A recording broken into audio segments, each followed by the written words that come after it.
Feels like we're in the middle of Lent or something, although it's a little brighter than maybe a Lenten service at night would be.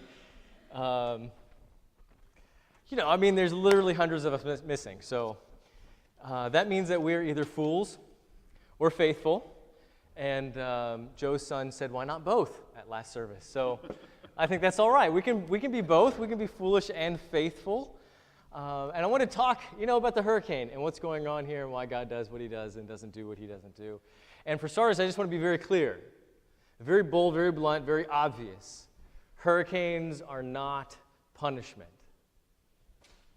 When Harvey came into Houston, there was some talk about Hurricane Harvey coming into Houston to reap retribution, God's wrath on something for some reason in Houston. That's inaccurate, wrong, and blasphemous.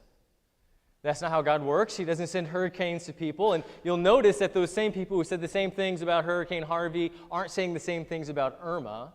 And for obvious reasons, because Irma is so big and hitting so many people as it waltzes its way up Florida, it's clear that Hurricane Irma is hitting both the righteous and unrighteous. So you can't be very, focused. Which is why people aren't saying those things, which should just prove my point even more that this is not how God works. Hurricanes are a result of the sinful and the broken world we live in. Until Jesus comes again, it will be sinful and broken. That's the reality of the world that we live in. And it will be full of chaos. This hurricane that's hitting us, this is just one of those chaotic things that happen. The blankets that are going around are other chaotic things that are happening in other people's lives, and I'm sure that you have endured your own chaos in your own life. And that's the reality. Now, the other reality is that God could send a hurricane if he chose to. Or he could not send hurricanes. He could have nothing to do with nobody. Hurricanes could just waltz around in the middle of the ocean and, rain on some fish or something. God, if he chose to, could redirect the hurricanes wherever he wanted to. If he wanted to, he could let the hurricanes flow like bowling balls down alleys, knocking out cities. And inside of those hurricanes, he could protect or not protect whomever he wanted to.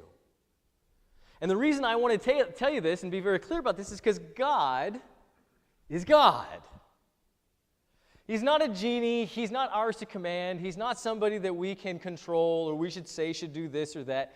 He will do what he will do. And we will do with him whatever he wants. We can concern ourselves and should concern ourselves with hurricanes. We shouldn't concern ourselves with whether or not they came from God, because they didn't.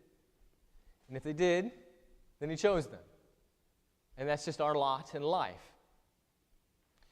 Irma is a beast. I heard somewhere at some weather that I've watched in the, last 7 days, I'm sure the rest of you have been watching the forecast last 7 days. They said, Irma, this Hurricane Irma is the largest hurricane that's ever been on record, broke all the records, and we've been tracking it for I don't know how long. Since before it even came to the Caribbean, we've been paying attention to this thing. And we saw that, all the models, they say it's going to track up into Florida, and we need to be prepared. And we've been warning all the people who it's coming by so that everybody might be able to move. I've got family who's all the way up from down south in Florida, and why are they up here? Well, because we are blessed. Because we have this blessing of modern technology. Because God has given us brains and told us to use them, not shut them down. Let us see with all of the abilities that we have that there's this hurricane. Give us the communications that we might relay the information to people who are far north and way west of wherever this thing may have been on track to hit, to get out of the way, to batten down the hatches. I'm sure that you all have food in your house more than you need because you went and stocked up. I hope that you have water in your house more than you need because you have stocked up. As many of you know, I'm a beer brewer. I brew my own beer. Anything that'll hold water or beer in my house is holding water instead of beer. Why? Why are we hoarding all of this? Because we can, because it flows out of our tap so beautifully crystal clear, and it might not. And we're aware that it might not because of all of these goodnesses and blessings God given us, and so we've decided to take a hold of all of the blessings and buy generators and fill up jugs with water. Because we have other blessings that we're not paying attention to, which are the blessings of everyday life, that the water flows out of our taps clean, perfectly clean. What a blessing. That we could go to the store and pick up food, all the food we want. That we might go to the gas station and have our cars filled. That we might have wood to board up our houses with and screws to plug them into our homes so that we might have drills to put all these things in. All of these systems are in order so that we might have a blessed life. How often do we take a look at those blessings and call them what they are? More often we just take them for granted, that they're just going to be there, that of course the water is going to flow. It takes a thing like a hurricane to remind us how blessed we are, that we could be so blessed that we might not have to walk outside to do our business. Yeah, you wait till the toilets stop working, and then you'll realize how much of a blessing that one is. And we have these blessings all the time.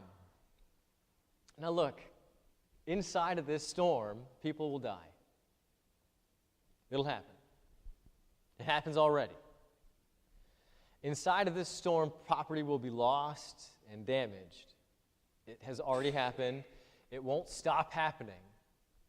It'll keep happening until eventually Irma disappears, and then we'll take our focus and remove it from Irma and put it on Jose and whatever else that hurricane's doing out in the Atlantic. And it's tempting to say, when our loved ones die, or when our air conditionings get fried from the flood, or whatever happens, well, where was God? Where was God when the hurricane was coming and ripped off my roof? Where was God when my loved one died? And I want to take a second to remind all of us, God is God. Remember, God is God. He will do what He will do, and we will follow. And we can't hold God accountable to our standards, to our desires and to our whims, because we're limited. We have limited information. We don't know all the insides and all the outs. We can't make decisions in the way that God can, because we don't even know what's going to be for tomorrow, let alone what's going to be for today. How could we tell a hurricane to do this or not do this? And when someone dies, it's a big deal. I don't want to diminish that. But I want you to realize that death is not the worst. Life is not the best. From our perspective, we preserve life at all costs because that's all we can do. We can't create life. Nobody can create life. At best, we can use the systems that God has already put into place to bring life into existence. But we can't actually make life.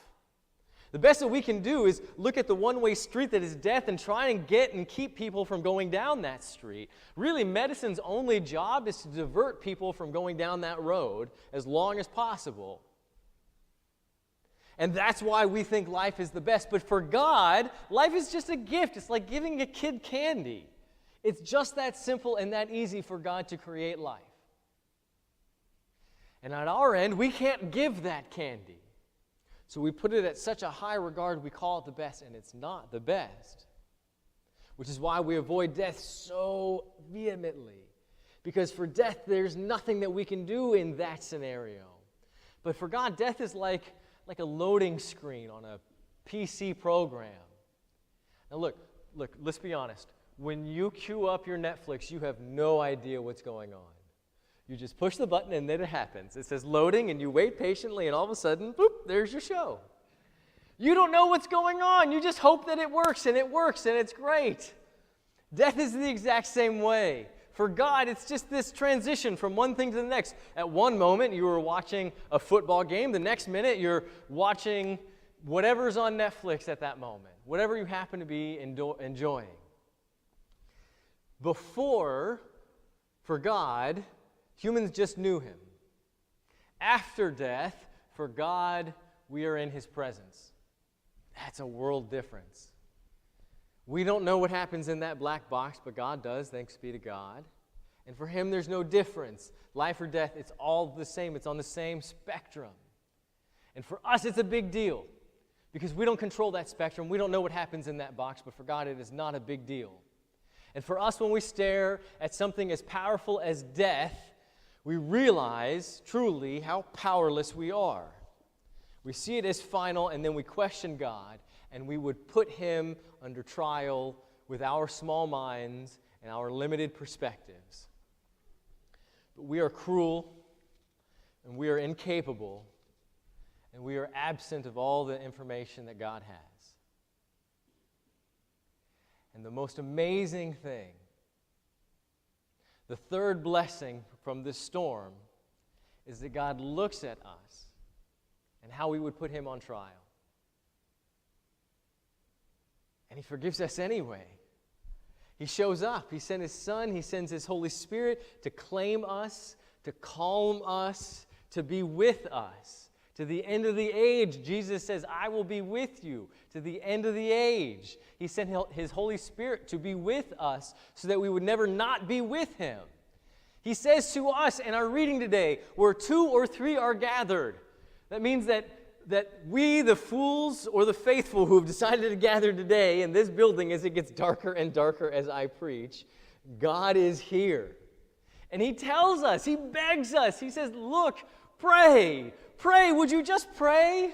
Where 2 or 3 of you are gathered, pray, lift up my name and I am there and I will hear you if you would just pay attention and call on my name. I will bless you, comfort and protect you. I have sent my Spirit to you. I have not left you. You are not orphaned. I will bless you so that you can be the good in the world. Remember 9/11? When even evil broke into our world? And those few evil men tried to bring the world down, at least our world, down to their level, down to an evil level. The good came rushing in. How many hundreds and thousands of people rushed into those burning buildings, dug into that rubble, gave their lives? I mean, not even just in the fire, afterwards with all the things that have happened, because there is good. You watch this hurricane. It did not come to show and expose the good, but you watch, the good will go. When the trauma and the big things happen, look for the good people. That's us, the fools and the faithful, who go rushing in after the storm, who go to the places where there aren't any water, where there aren't any electricity, where there isn't any air conditioning, who show up and stay and hang around so that those who have found themselves in tragedy might triumph. These storms will rage in all of our lives every day. This big one happens to remind us really who's in charge. And we think it's us. It's not. It never was. It never will be. It was always God. It always will be. And he is with us in the middle of the storm, begging us to pray that we might be the good.